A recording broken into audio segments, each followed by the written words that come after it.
Embroidered Truths, a Needlecraft Mystery, by Monica Ferris. Read by Melissa Hughes. Toda es según el color del cristal con que se mira.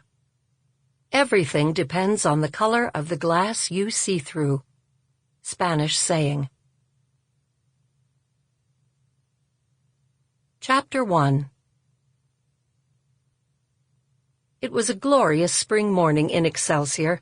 Trees were showing off their bright new leaves, and while tulips were dropping their petals, lilacs and lily of the valley were sweetening air already throbbing with the call of robins. Betsy would have left the door of Cruel World open if her shop manager Godwin had been there. Uncharacteristically, he was late, so she had to keep it closed so its bing would warn her of a customer's entrance. She was busily rearranging the back of the shop. The idea came from Susan Greening Davis, whose newsletter had become Betsy's great guide. The layout of a shop should be changed at intervals of, say, 6 months, suggested Ms. Davis.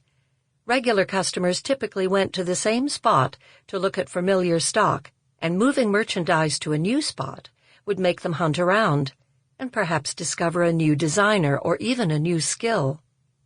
One of the happiest things a shop owner can hear is a customer crying, "I didn't know you had these."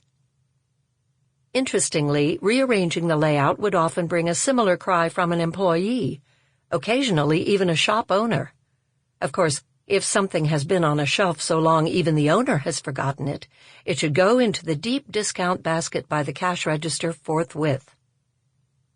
On the other hand, there is, or should be, a pattern to a shop layout, a way of drawing the customer in, teasing with a spinner rack of cute and inexpensive charts, then another one of new flosses, and yet another of the familiar and popular, and so on, building desire until the customer finds herself standing before a display of expensive kits, the hunger to buy at a peak.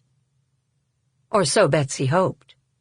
She was standing on a little ladder, reaching to rearrange one of the track lights so it shone on the lovely new Krynic silks when she heard, "Betsy?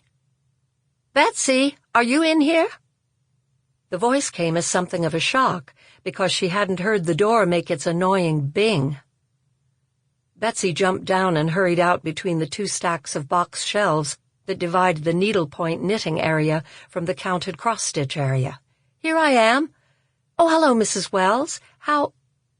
When did you come in? I didn't hear the door." Mrs. Wells, a regular customer, turned to look at it. Sample complete. Ready to continue?